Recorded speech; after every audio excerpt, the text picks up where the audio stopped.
Nasdem sentil Hasto PDIP keras ke Anies tapi lembek ke Prabowo.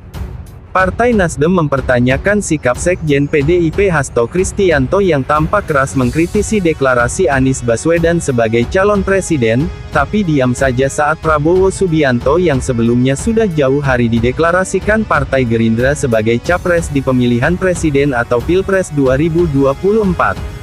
Hal itu disampaikan Ketua DPP Partai Nasdem Willy Aditya merespons pernyataan Hasto yang menyebut deklarasi Anies oleh Nasdem telah mengganggu konsentrasi pemerintah menangani masalah ekonomi. Itu klaim tak berdasar namanya. Koalisi itu didasarkan pada apa sih? Pada pencapresan seseorang.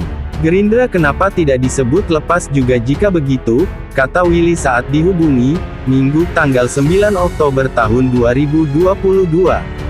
Wakil Ketua Badan Legislasi, Balek, DPR itu menyayangkan pernyataan Hasto lantaran seolah-olah politik hanya diidentifikasi dengan isu-isu permukaan soal capres. Padahal, menurut dia, Nasdem selalu mendukung kebijakan pemerintah dan Presiden Joko Widodo selama ini.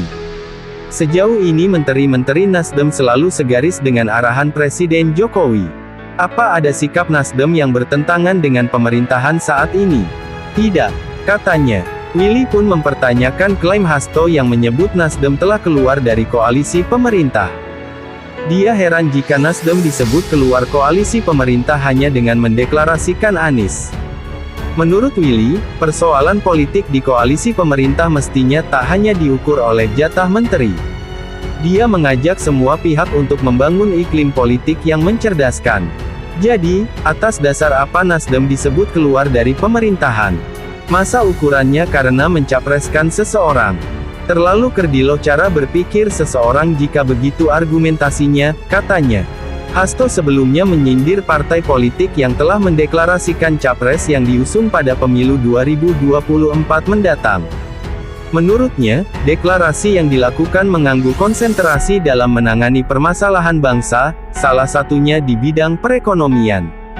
Mengganggu berbagai konsentrasi di dalam menangani masalah perekonomian, ujar Hasto saat ditemui di DPP PDIP, Jakarta Pusat, Minggu, tanggal 9 Oktober tahun 2022.